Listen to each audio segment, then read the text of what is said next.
Ал құрметті ағайын, міне дегенше, әне дегенше, оразаға санаулы күндер қалды. Қасиетті Рамазан айына санаулы күндер қалды. Біреу ұстаймын дейді, біреу ұстамаймын дейді, біреу ұстасам ба, ұстамасам ба деп ойлап жүр еді.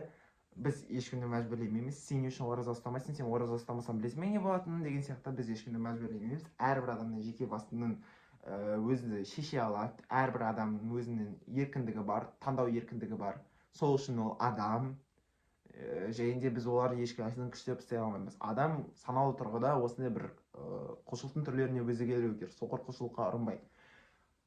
Және де біз мүлде бұл туралы айтатын болмаймыз. Біздің бүгінгі жиналатын тақырыбымыз бұл оразаның маңыздылығы. Және де біз оразаның маңыздылығын айтқан кезде ораза ұстасаң мынаншама сауап болады екен. Ораза ұстасаң сен тозақтан құтыласың деген сияқты мүлде ондай әңгімелерді айтпаймыз. Себебі қазір 21 ғасырда бізде телефон бар, бізде ақпарат қоғамға деген бүкіл мынау информациялардың бүкіл ақпараттар келіп жатыр. Соның кесірінен деп айтсақ болады, біздің дінімізбен, біздің мәдениетімізбен түрлі басқа да бір діндер, басқа да бір мәдениеттер араласып кетіп отыр. Сондықтан да бұрынғы бір былайша айтқанда мораль жағынан айту, ораза ұстасаң сен мынаншама сауап аласың, ораза ұстасаң мынандай тозақтан құтыласың деген сияқты сөздер айту көбісіне өтімді емес, мүлде өтімді емес. Керісінше кейде негативті жағынан әсер етеді. Осындайды әбден ести берген жастар тіпті өзімен қоса асыл дінді шетке қарай ысырып тастауы мүмкін. Кәдімгідей реніш болуы мүмкін, ішінде ой қойшы деген сияқты сөздер пайда болуы мүмкін.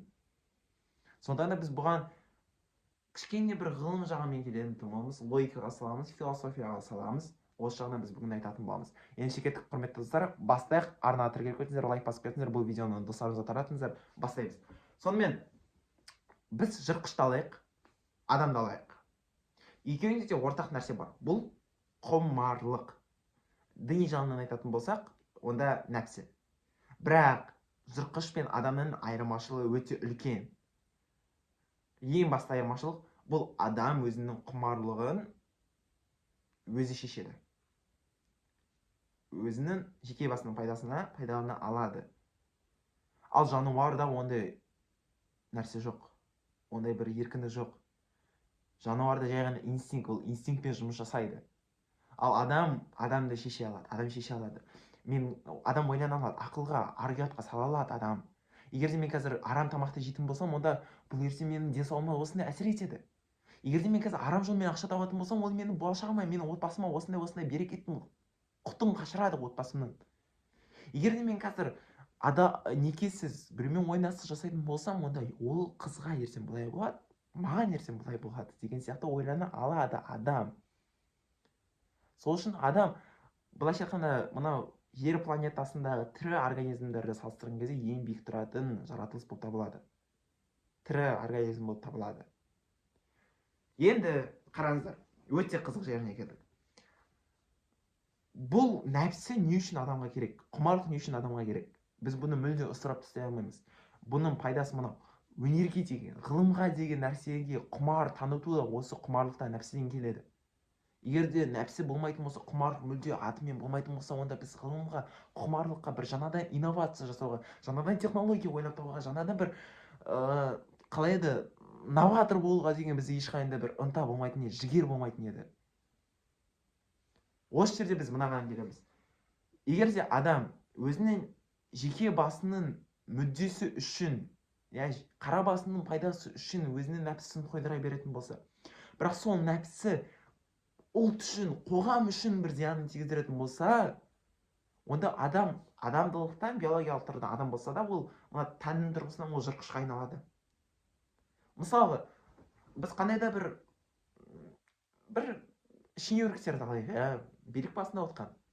Олар егер де өзінің пайдасы үшін, ақшаны өздерінің отбасы үшін, өздерінің қарабастарының қамы үшін жай ғана өзінің тағын пайдаланып, сол билік жолында өздерінің барынша елдің ақшасын жей беретін болса, біз әрине ол адамдарға бір қарғыс айтамыз. Енді бізде халықпыз, олар мысалы біздің ақшамызды жеп жатыр. Біз қарғыс айтатын түсінікті ол. Яғни ол адам өзінің жеке пайдасы үшін ол қоғамға зиянын тигізіп тұр да. Ал адам болып қалу үшін міне осы құмарлығын тежеп тұру керек. Мына жерде құмарлықты тежеу керек, ал керісінше өнер, білім деген сияқты нәрселерге, құмарлықты одан сайын ашу керек деген сияқты нәрсе болу керек адамда. Және де осы құмарлықты тежеп тұратын оразаның маңызы осында. 30 күн бойы адам алдында тамақ тұрса да, шөлден аузы құрғап бара жатса да, міне қазір адам ашынып өледі десе де, адам өз-өзін тежеп тұрады. Жоқ, күте тұрыңдар, қазір уақыты келеді, ауыз ашатын уақытысы келеді, сол кезде мен барып аузымды ашамын деген сияқты адам өзін барынша тежеп тұрады. Окей? Міне осы жерде. Ал адамда осы арқылы сабыр пайда болады, осы арқылы адамда шыдамдылық пайда болады. Осы арқылы адам өзінің биік қойған мақсаттарына жете түседі, өзінің қара басының пайдасын төмен етіп, ұлт үшін, қоғам үшін оразаның бір былайша айтқанда пайдасы осы жерде. Және де егер де былай ғылыми тұрғыда алатын болса, медициналық тұрғыда апаратын болса, 2014 жылы әлемдегі 2 миллион адам көп тамақ жегеннен ауруға ұшырады. Ауру астан деген бәлкім осыдан болар. Бұрындары адамда аштықтан егер де былайша айтқанда өлетін болса, қазір адамдар керісінше көп тамақ жеуден өле бастады, қайтыс бола бастады.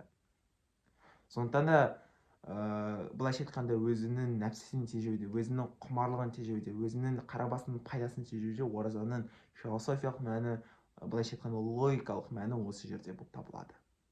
Ал ендеше келе жатқан оразаларыңыз қабыл болсын, Алла тағала жеңілдік берсін. Келесі видеода кездескенше міндетті түрде видеоны бөлісіп қойыңыздар. Сіздермен бірге болған қазақ профессор. Қош сау болыңыздар.